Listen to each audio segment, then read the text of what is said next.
Today's episode is brought to you in part by philpmarchingfx.com. With 20 years' experience designing for your indoor and outdoor marching arts teams, their passion is to help creatively showcase your performers while making performances memorable for your audiences. For drill, staging, prop fabrication, and so much more, check out philpmarchingfx.com. That's PHILP marching, the letters fx.com.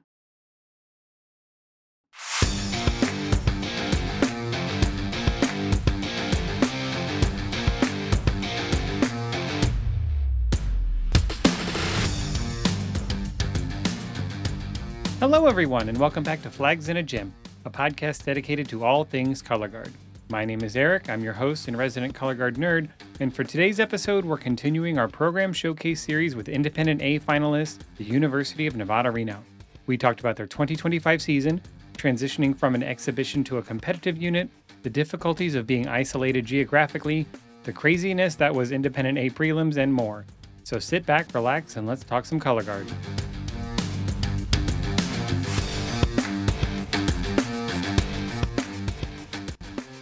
Okay, hello, welcome. Hi, how are you?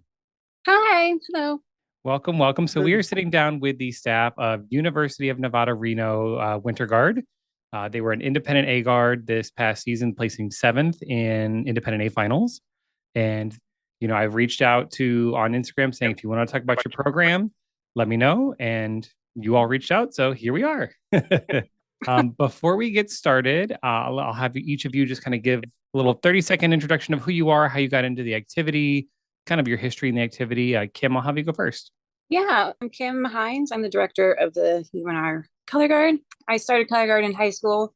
I grew up locally here in Northern Nevada. And then after high school, I started coaching at various programs here before coming to UNR in 2012. That's pretty much my history.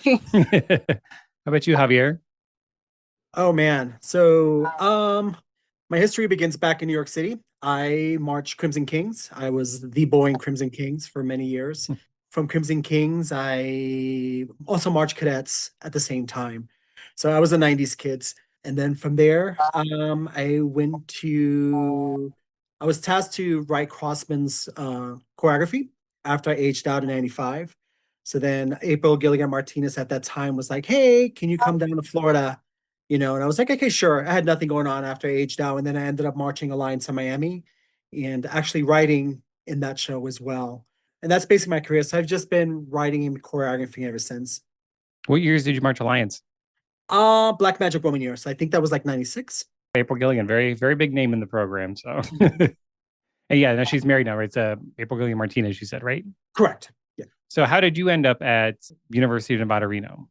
Oh, man. So I'm currently in the military. So from Florida, I ended up moving to Nevada and stationed up in Reno. So I inherited a program, Damani Ranch High School. They went to WGI a couple of times and made finals in Scholastic A. After my tenure there, at the same time, I was working with Kim at the university, just going in and writing at times. And then after I finished with Damani, I ended up becoming more of a full-time force with her at the university. So that's what led me there so far. And Kim, how did you end up at the school? I was actually a member of the program after I graduated, went to school at UNR. So I was a member of the program. And then when the position opened, the high school I was at was just very competitive and it was very time consuming for the fall. And my husband and I wanted to start a family. And so we were going to leave the high school anyway, but then knowing just the fall is not as heavy as a high school program at the university. That's why I switched over. It's very common for former members to kind of take over their collegiate groups afterwards. So yeah, I think you're in good company there. Yeah. So before we get into the history, let's talk a little bit about the structure. So Kim, you are the director. Yeah. So what are your general duties and what do you manage for the color guard? For the fall, which one do you want to talk about? Both? Well, yeah, we'll start with fall. That's right, because you do both. We'll start with the fall and then segue into indoor for the same question. Yeah. So for the fall, it's myself. And then we also have Luis Cabrera, who is a recent graduate who came back last fall to help full time. And then Javier comes in and does choreography throughout the season as well. But that is pretty much like us, like for the fall. For the fall, I mostly do like the choreography and just like handling the guard like all the time. But yeah, there's not a lot of like planning on my end during the fall, like with like the trips or like scheduling or anything like that. That's all handled by the band as a whole. So Yeah, the band director and the assistant. Yeah. so how about for indoor? What do you take on for indoor responsibilities? All of it. All of like the admin stuff, like making sure like we get registered for everything, everything is purchased, planning all the trips and planning like show days and making sure everyone is enrolled in the course, the logistical parts of it. So the color guard is considered a class. Do they get credit for it at the school? Yeah, it's a 1 credit class. It's like the fall marching band is a class and then winter guard is a class, both 1 credit. Nice. And Javier, what's your role within the program? Basically, in the fall, I do, like Kim's mentioned, I go in and I choreograph. My main focus of doing that is getting the kids somewhat prepared for the winter season, right? So I just throw out phrases at them and just figure out, okay, this is somewhat what I want to explore during the winter season. So we look at that and we go, okay, hey, we definitely need to work on the skill set so that they are prepared for winter season. And then come winter season, it's kind of interesting. So I tend not to choreograph as much in the winter season. I play more as a program coordinator. Basically, I like to sit up top and make things happen. It's kind of weird. It's like I don't want to clean. I do write the flag work, but I don't want to clean all the other stuff that I write. It's kind of weird, but I'd rather bring someone in to do that stuff and let me clean it and let me work the ideas and let me go write in other programs that I teach outside of Nevada. So I think that's extremely common. You have the choreographer and then you have the tech that comes in right behind him and cleans it. When I was marching, I did a little stint in a world guard before they folded. And we had a choreographer, they would come and just they'd teach you 32 counts and they'd say, okay, and walk away. And right behind him, walk to the tech. She's like, let's go. 5, 6, 7, start cleaning it right away. No, I agree with you. I like being up top, just kind of moving the pieces around like a little chess game, right? Let's try moving you over here. So no, I totally get that. Cleaning can be very tedious, and some people are very good at it, and some people aren't, and that's okay. Work to your strengths. So, being a school program, so you're part of University of Nevada. It's like a satellite campus, right? Like compared to like UNLV, Right. Yeah, because there's University of Nevada, Las Vegas, and we're just two separate schools, UNR and UNLV. okay. And so, do they contribute anything to your program? Obviously, in the fall, you're part of the marching band program, but like during the winter, do they offer you anything like financially, rehearsal space, travel stuff? The vast majority of our funding comes from the university. So yes, they contribute greatly. And like this past season going to Dayton, the conversation started like last May of like, we need more funding to make this trip happen. Finally was approved.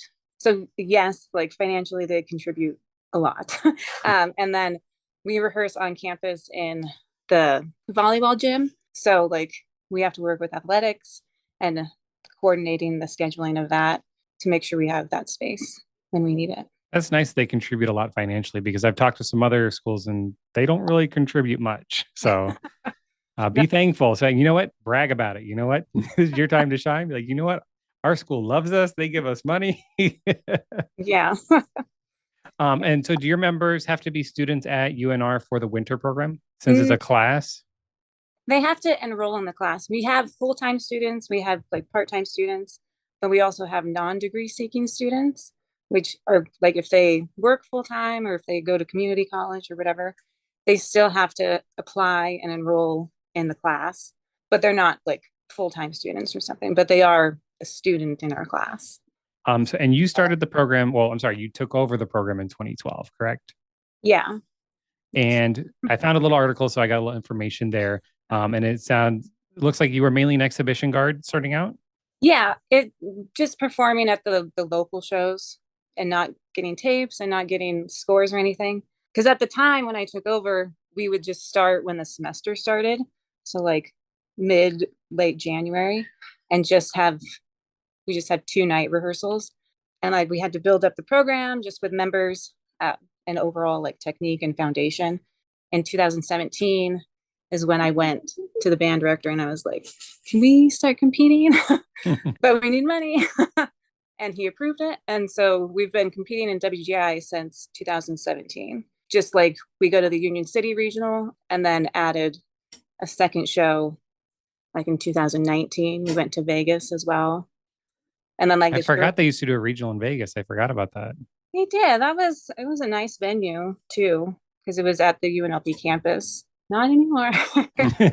Yeah, I don't think they want all those world guards converging on Vegas anymore. I think they're like, maybe this isn't a good idea. Yeah. A little too much partying there. So you started competing 2017 and you started going to WJ regionals. And then was 2025 your first year at World Championships in Dayton? Yes. It was our first time going. That's awesome. So it's your first time going and you make finals, which is, I mean, that's a huge accomplishment. That's very huge. Most groups do not make finals their first year going. So with the success you had this year, do you plan to return next year? Is that already in the talks? Or I believe Javier, you were mentioning you were originally planning like every other year, but now you make finals, top seven. It's like, do we stick to that plan? Yeah, do we stick to it? I mean, it comes down to funding, and that's just a conversation we'll have to have with the band directors. But I mean, we would love to, like us, the students, the members, like we would love to go back. But Javier, when did you join the UNR program? I want to say I've been there maybe I mean like maybe 6 or 7 years. Maybe. yeah, you started coming in the first year we competed Okay. to help with design and just help navigate that new journey into competing. And so you mainly design choreography. You said you live in Nevada because I know you said you work with other groups as well. Yes, I do. So it's really hard to get to my other groups. I choreograph for Salem High School. So Oh, Florida, in yeah, New Hampshire or yes, Massachusetts? I think there's no, two, New right? Hampshire. Yeah, Okay. I've been there for actually 5 years as well. So trying to get out of Reno to get to the East Coast, it's quite difficult. So I managed to make it work, and yeah, it's wonderful here. So I can't complain. Yeah, it looks like you have nice weather there. For Javier is now. sitting out like on his balcony, nice sunny day. What would you say your teaching philosophy is for the program? I mean, you're a newer program competitively, and some guards their focus is we're going to win. We just want to have fun. We want to embrace the art form. Kim, what would you say your personal teaching philosophy is for you and your group? Because we have the fall and then going into the winter, like the fall is definitely like fun and just going out and enjoying performing at halftime and when we go out and perform, and still having that in the winter, but holding themselves to a higher standard and just making sure that when we go out and perform at these competitions outside of Northern Nevada, that we're still holding ourselves to a high standard. How about you, Javier? What would you say your personal teaching philosophy is? I this year the students made me change the way I do things, which was really a blessing. When we talked about the possibility of going to Dayton, I wanted to approach the season really different with the kids. There were a lot of conversations to be had as to why, right? Why are we approaching this the way we want to, and how do we want to be successful in Dayton? So the one thing that we introduced this year that I've never really done with the group is journaling. So I actually bought, each member had a journal, right? And whether you had a bad day at rehearsal, whatever, you would just put those thoughts into your journal, right? And then you would just turn the page, right? And you would move forward. I focused a lot this year on just making sure that the kids understand what our intent was to go to Dayton, and how do we get there. And I emphasized the we, right? That included the staff and the kids as well. And I believe it made me a better instructor because I am old school, right? Growing up in the 90s and marching cadets and stuff like that, we were taught different. So how the activity has evolved, it allowed me this year specifically to evolve with the kids. And it's hard, when you have a program that's in Reno that doesn't get the opportunity to see war guards on a frequent basis, right? Like, no kidding, we normally have to travel 300 to 400 miles just to get to a regional, right? So those students don't really have an opportunity to have that mentorship from older world guards. So I wanted to make sure that I had conversations, and I posted videos of teams, not from a competitive standpoint, but to understand what performance looks like in a big space, as well as what skill sets or what performance values it takes to make finals or to just be competitive in that class in Dayton. Yeah, I like the journaling idea, and I also like that. I agree with you. Like, I'm a little bit younger than you. I aged out 2003, but I remember this teaching styles of the late 90s, early 2000s, where it is a very different world in color guard right now. Where, I mean, I had instructors. I was in drum corps, and he said I had a bad run, and he was like, "I will chop your hands off and send you home tonight if you do not catch your bleepity bleep bleep bleep." So it's just, yeah, I understand the old school style of teaching. And, I like that you made the point of staff and students need to have the same goal. Like, we're all on the same page. What are our goals for this season? Did your success this year kind of come as a surprise, or did you expect it? Did you kind of know early on, like, this could be a good year? Or was it like, oh my God, like, wow, we're killing it? Oh, and Kim can agree. It was just trying to get the kids to understand how good they were delivering the product they had, right? And again, we go back to us being so secluded in Reno. It's hard, right? So I don't think the kids really got it until we did the Salt Lake Regional, right? And again, we were in Salt Lake by ourselves with other great programs, but not the programs like at California Power Regional, right? So we were just there looking to get a number and stuff like that. And it didn't, and I don't think it really clicked in until semifinals, to be honest with you. We always told the kids they were great, and to embrace it, but they were just always so, I want to say modest, right? And I appreciate that from them. But at the same time, when we needed to kick it into high gear, like, no, you guys, you're really good. Like, this is an opportunity for you guys. It didn't really kick in until semifinals in Dayton. Wow. Yes, it took all season for that. And and independent A prelims was wild. Like, Oh, yeah. scoring was crazy. You had guards that were seated. We talk about the seedings, and do they really Mhm. matter? But top 10 didn't. I'm barely making it into semis, and it's just like nobody's breaking 90. So yeah, that can be scary. Because I think, were you all technically out of finals going into semis? Like, when you score it, like, I think you were like 17th or 18th, right? Oh, yeah, no, we were at 19. And 19th. yeah, Okay. yeah, and I cried a little bit in the corner somewhere in the group. But when you go back, and here's the great thing about the staff, right? We I like to self-evaluate. I'm a big proponent of looking at what we did wrong and do we have the opportunity to fix that, right? So we knew for a fact that when we got to the prelim site, there was a lot of downtime for the kids. And I say we as a staff, we allowed the kids to somewhat get in their heads, right? So a lot of downtime in prelims, and there was just because of the rain, there was just so much. It was new for us as a staff getting them there, right? Because I've always been in the Scholastic A realm, like I got that down, right? But independent was a little bit different for us, so we evaluated that and go, okay, you know what? If we're good for semis, everything needs to be very coordinated by the minute. Where are we at? So these kids don't have an opportunity to get in their heads and stuff like that. And sure enough, in semifinals it's fun fact. Semifinals, I think, and Kim can correct me, was the first time they had a dropless run all season. All season. Wow. I Mm-hmm. mean, I saw your prelims run. I did not think it was bad. I mean, you Mm. you have bobbles. I mean, you guys are going to be way harder on your group because the instructors always are. You see every little mistake. But for me, I had never seen you, right? Just like you said, because you're out in Reno, Nevada. We're going to talk about your circuit later. It's a small circuit. You're kind of in the middle of the desert, basically ish. And, so you don't get to go to a flow regional. Nobody gets to see you, but you're like, this guard's getting 87, 88 at the regional. So I want to see them.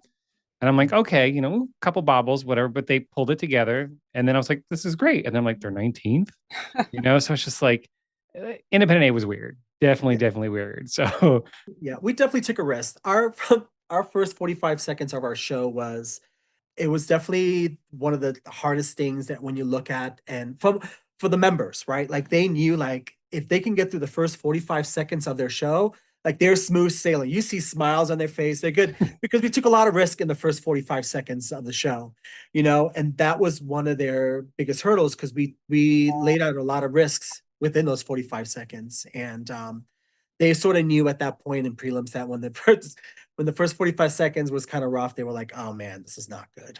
but you still ended up pulling it out. Great result, Mm-hmm. making Yeah. finals. And, you travel. I mean, you got to remember, you're traveling across the country. I think a lot of people, especially because a lot of the guards that go to Dayton are from the East Coast generally, or the Mid East. They're all those Indiana, Illinois guards. So it's not a huge travel for them.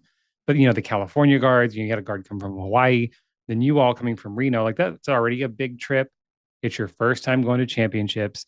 And then you go to perform in the convention center, which is, I mean, you watch all the videos, you watch Flow, and you see UD Arena or Nutter Center, and then you're like, yeah, oh, we're in the convention center, with like some makeshift bleachers and, just a kind of a weird setting. So I can see how you definitely get in your head. And did they have, when I march, I'm pretty sure we competed prelims in the convention center as well. Like warm up is just like one giant room and they just kind of tape off giant squares and you get your square for like 30 minutes. Like you see like 8 guards warming up all at once. Was it like that for you? I think they only It's had like just 2. two. Yeah. And Okay. they had like little fake curtains up. So it was like kind of private-ish. It was still very exposed. Did the kids have a great experience though? Absolutely. A lot of those kids, marched Damani Ranch, and I believe a lot of them missed an opportunity to go because they had gone to Dayton twice, and then the third year, a lot of those kids missed an opportunity because of COVID. Mm. So a lot of those kids ended up marching this year at the university, and it was great that they got to like just close everything up together and being able to perform in the UD arena for the last time. So that was pretty cool. Yeah, that's awesome. So while we're talking about this year, let's go ahead and talk about your 2025 production. Your show is called If I Can't Have You. Walk us through the concept, the story, kind of how you found the music, kind of how it all came together. Oh, okay. So I have to give kudos to. So I've been working with Jack Percival and Chad Bergstresser now for a couple years, and originally we were going to do this piece a couple years ago with Damani. I just didn't think Damani had the kids to pull it off. So when Kim and May was like, "Hey, we're gonna make it. We're gonna go to Dayton," I go, "Okay, then this is the piece I want to do."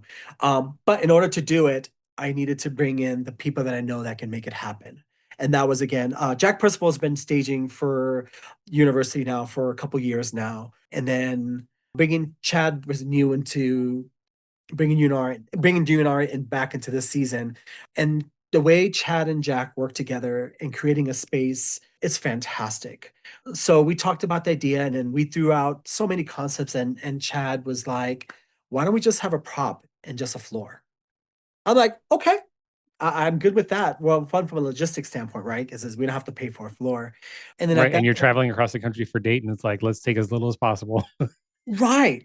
And Yeah. then at that point, we just start playing with ideas of what it looks like. What is it, right? What is, if I can't have you, and I start playing around with, I'm a big era person. I like time periods. And I wanted everything to seem like a black and white movie that the one performer comes to life after the big breakup, right? Which is it's a breakup song. And then how she's able to move past her relationship and start something new. So we wanted just from costumes idea, and then I have to give kudos to Tim Lee at Reverence for helping me piece these colors of these costumes and ideas of it. But realistically, from beginning to end, it was just a concept of letting the floor breathe, especially in the UD arena, and getting people in and out. And Jack and Chad did a fantastic job making that happen. Yeah, and if you haven't seen the show, it's could be out on YouTube. I don't know. I mean, I would never say it is because I don't want to get anybody in trouble, but I'm sure it's out there if you look for it. But yeah, the uniforms were kind of like of a grayscale, black, white, gray, and then you had one performer that continuously adds pieces of bright yellow to her uniform. Like it was a skirt, and then like a little shawl kind of thing, and then was there a hat at the end? If I remember Yes, there correctly. was. Yeah. Yeah. And it just continues to add. And I loved it was such a simple setup. Like you said, just it was a black floor, single prop. And how many performers did you have? 14. 14. And they were all behind the prop and all your equipment was behind the prop. Yes. I mean, it was when I was watching it and I was doing my recap with Will, and he's like, wait, everything was behind the prop. I'm like, yeah. And then the prop moved. So how did you stash everything behind it, especially since the prop did move around the floor?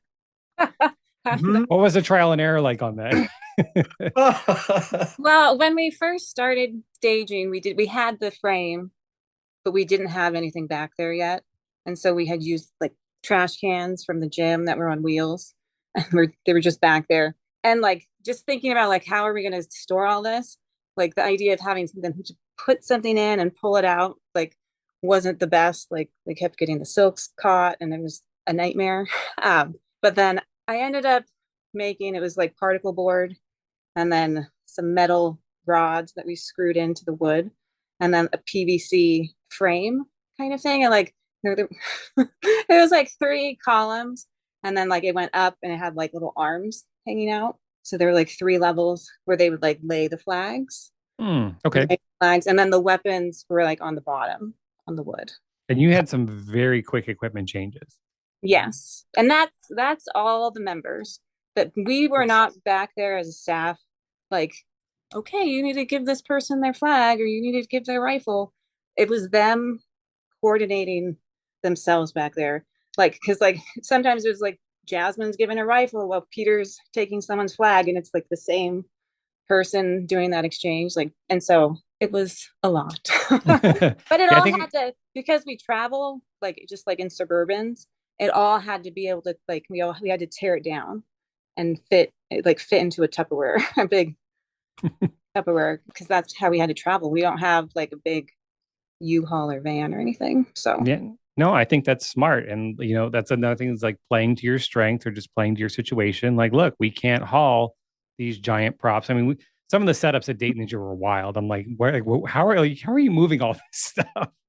yeah, And so it's just like, yeah, we have one prop. We have a single black floor that we really don't even have to bring because WGI gives you the black floor, yeah, So And we threw that idea out. Like we talked about yes, not bringing the floor, but then we didn't want to risk it. We were just like, you know what, we'll just bring the black floor just in case. Because truth be told, yes, we can use. Everyone provides a black tarp, but it's different. As staff, we can say yes, but as performers, understanding where that prop needed to be, where that prop needed to be on the yeah, floor, or it could have been pretty bad.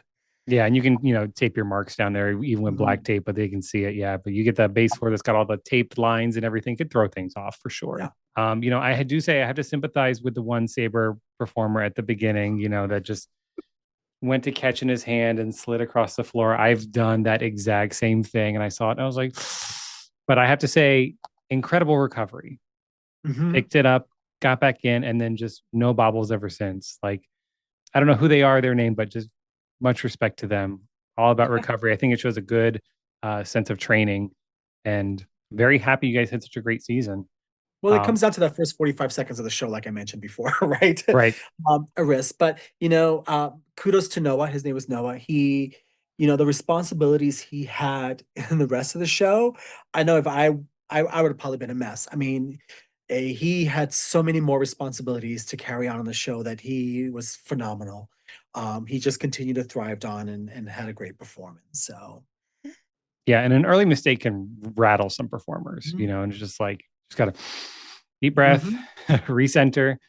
What is your design process like? So when you're throwing out ideas, because especially since you're a newer competitive guard, you knew you were going to Dayton this year. Do you have a source for music? Do you pull from people? Like when you're deciding what do we want to do? Are we going to do this? What's that whole process like? When does it start? I'm a big proponent to look at the kids, and I think that it's what's great with the university, right? That I get to spend some time with them in the fall and be like, okay, this is the range that they can do, right? Whether it be from an emotional standpoint or from a technique standpoint. And then at that point, I have conversations with Jack and Chad, and I would throw in music and I'd be like, hey, what do you think about this? And then Chad would come back, but well, how do you think about this? And then we would look at what's best. And then once we find something, we have the conversations of can the kids truly pull this off, and what kind of resources we need, right? And then once it's all set, no kidding, Jack and Chad will come in on a weekend. So they learned that show an entire weekend. Wow. And they would just come in and they would just step away and be like, okay, it's all yours, right? And then Have fun. yes, yeah, pretty much, right? And then we would just go ahead and then we start playing around with, just trying to make everything work, right?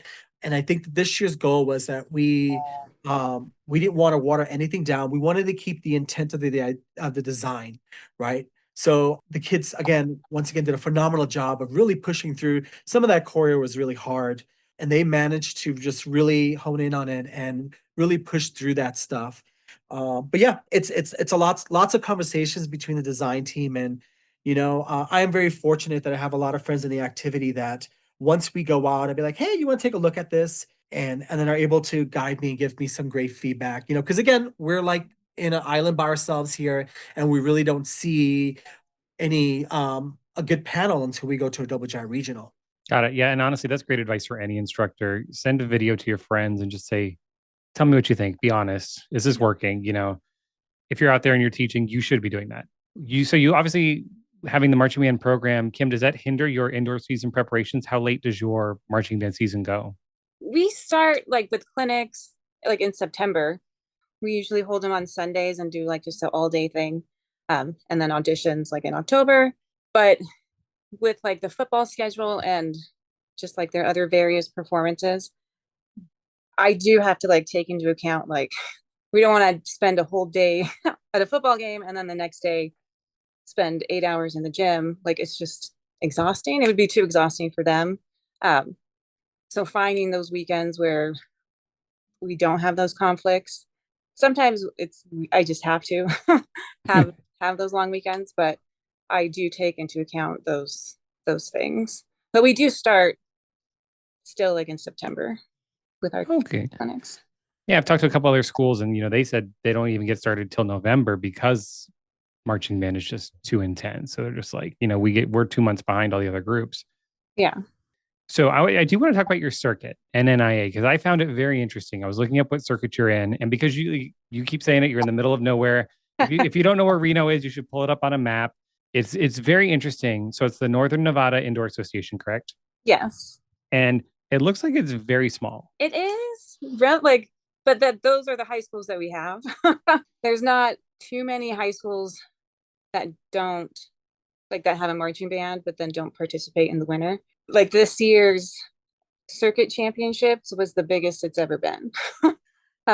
Really? Like, yeah, it was the most like had the most programs since it started in 2009 is when it was founded. That's crazy because I was looking at the schedule and there were maybe 20, 25 groups total. And what I found interesting is it mixed percussion and color guard, like in the schedule.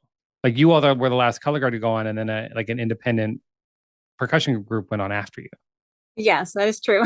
Because they use the same like front ensemble equipment as a high school.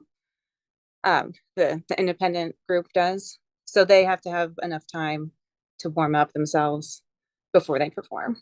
So the high schools go on, the percussions go on, and then the independent indoor group got the front ensemble so they could warm up.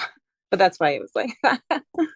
That's wild. And your circuit championships are after Dayton. They were this year. I think last year they might have been too, like late April. But it's just they used to make it like in March. It was like a show every weekend, but then it never gave the high school members time to like grow their programs. Like it was like, oh, I have 4 rehearsals and then the season's over.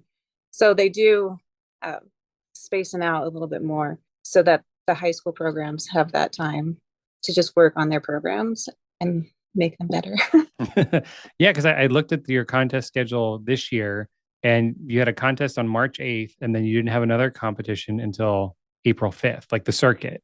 Like that's almost a whole month in between. I was just like, wow, this is wild. Like, yeah, that was also because of the school district spring break that they take like 2 Saturdays off that they anything. So gotcha. Okay. So it might have just been kind of like a calendar year issue because of where spring break was and everything. yeah, for that big gap. Yeah. Do you all travel into California at all for competitions outside of not accounting for WGI regionals, but because you are so close to California, do you ever flirt over there for competitions or do you stay in Nevada? Not yet. It's something I've thought about because there is the circuit NCBA, the Northern California Band Association, but it just comes down to travel costs and like if we're gonna go over the hill and also weather because sometimes there's like a mountain pass that it can snow and there's chains and we don't want to chain up our vehicles. What's the weather like generally in Reno, Nevada during the winter season? It can vary. Who knows? They're both shaking their head like there is no answer to that question. No. It can be raining at your front door and snowing in your backyard. Yes, that's our weather here. That's crazy. So you're near mountains. Are you like in a higher elevation or is it more valley kind of situation? We definitely are in a higher elevation. We're only, I would probably say, close to Lake Tahoe. We're about 45 minutes. So I want to say, yeah, I won't say a number because then I'm going to get people going to be like, you're wrong. Um, but yeah, we would consider ourselves in the valley. Okay. Yeah, see, I mean, I know where Reno is, I know where Vegas is, but that's really all I know. I know you're kind of near Lake Tahoe, but I know nothing about the topography or anything. So just kind of a curious question. Yeah. Being a collegiate guard, you have marching band, obviously. What's that season like? When do you start for marching band? How often do you compete, or is it just show bands at the football games? Yeah. So we start band camp 2 weeks prior to the semester starting. This year, I think it's like August 14th or something. And then we have class. It's just Monday, Wednesday, Friday from 2 to 4 p.m. And like that's all like our rehearsal time for the marching band. And then we don't compete. We just perform at the football games at Nevada. What we do. How big is your program in the fall? For this coming year, it's going to be probably around 25, I'll say. If everyone who says they're interested does it, it would be over 30. But we'll see. Yeah, we all know that it's never that number, right? Yeah. Every color guard instructor knows. I've got 30 signed up. Okay, so we'll plan for 24. I know that. But it's still going to be still the biggest guard we've ever had. That's awesome. Yeah. Have you seen a little more interest now that you've gotten competitive, especially with going to Dayton? Like, has that sparked any extra interest in the group? Yeah, I definitely think so. The freshmen, we have 12 incoming freshmen this coming year. That is a huge number, but it's good. It's good for you. It's good. Build the program. Yeah. Do you all just do a single show throughout the marching band season, or do they change shows? I know a lot of schools do 2, sometimes 3 shows. We change them. We have a total of 4 different shows we'll learn this coming year. And some of them we don't march the whole time. Like we have high school band day, which we march and play the opener. And then the local high schools come out and play the music with us. And we teach the guards a little routine to spin with us. But then we have 3 that we do march and play the whole thing. It's a lot of drill and choreography that they have to learn throughout the season. But you try to recycle as much as you can. I do now. When I first started it, like that was a learning curve for myself, like because I taught high school for so long, and then you can't teach new choreography for all those shows, which I learned, which is fine. But yeah, we do recycle choreography like throughout the season to make it a little bit easier on them when they're learning. Yeah, absolutely. I was a huge proponent of that when I was teaching high school. I'm like, okay, so we're in the closer. Remember that phrase we did in the opener? Do it here. All right, Yeah. that's 32 counts. We've already cleaned it. Just stick it in there.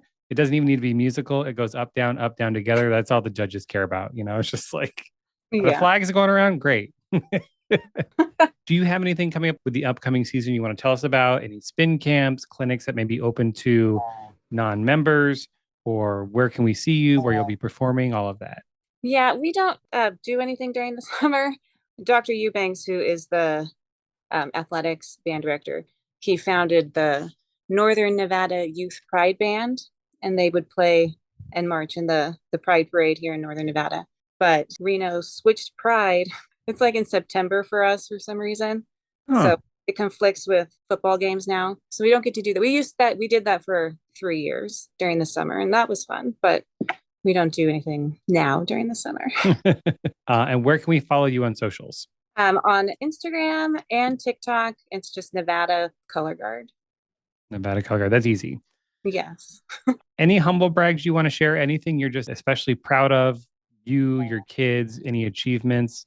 Yeah. I've got to say, a humble brag goes to the kids.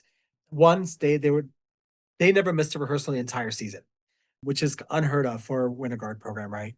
They did a phenomenal job. And to our staff, Jane, Dan, and Luis, it was just a phenomenal season. It was magical. And then just to have the kids make finals. I mean, yes, that was important. That made everyone happy, but just the journey to that was insane and was amazing. And I would never take anything back from that. So, and then I got to give a shout out to Kim, having take a program to Dayton for the first time, and I can be a bit much sometimes. She yeah, she made everything happen, and kudos to her. So Thanks. How about you, Kim? Anything you want to brag about or anything you're especially proud of?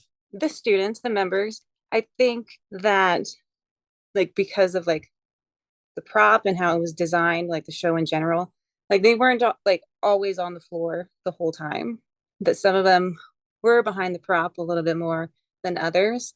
But I think that by the end of the season, they truly knew like how important it was for them to be back there. I'm gonna cry because I'm so proud of them. um, You should be.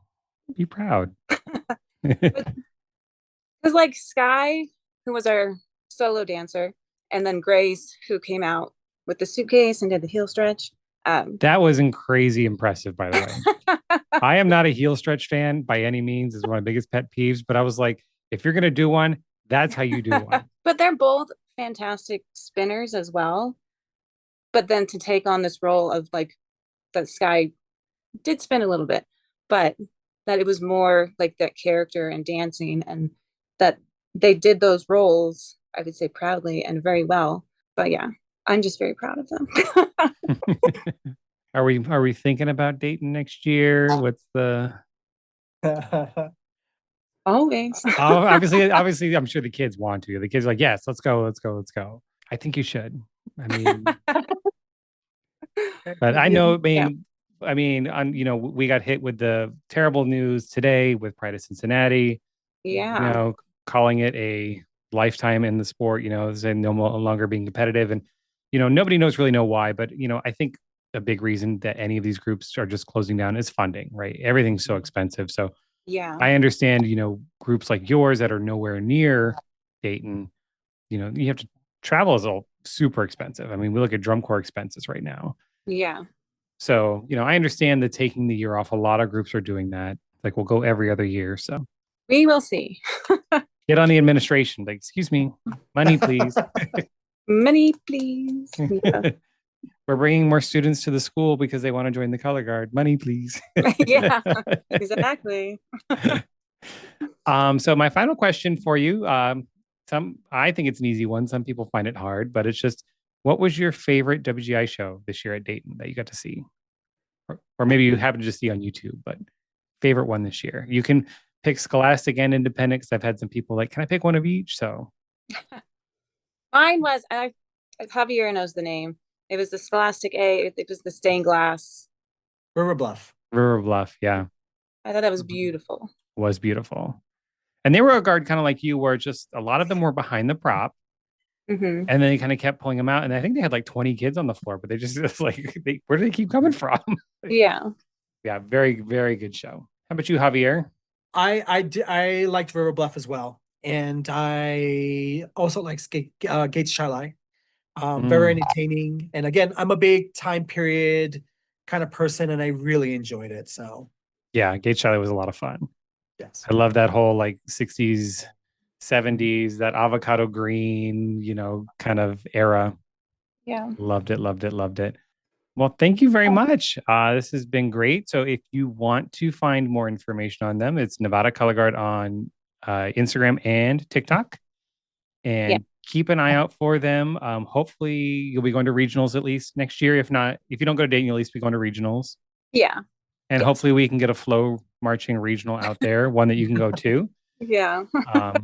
That was my big pet peeve is, there wasn't one in Utah. So you didn't get to see like American Fork or the Pride of Utah, I think it's the name of the group, but all, and then there wasn't one in Florida either, which is wild. So come on, WGI, get it together, showcase these other cards. We all want to see them. And I wish you all the best of luck. Awesome. Right, thank you so much. And that's going to do it for today's episode. The DCI competitive season has started, and our first DCI review episode will be after the San Antonio Regional on the 19th. We'll still have an episode out before then, but keep an ear out for that review episode because I know everyone's going to be very excited about that. I wish everyone a safe holiday weekend, and remember to make good choices. So until next time, stay safe, stay fabulous, and remember, at the end of the day, it's just flags in a gym.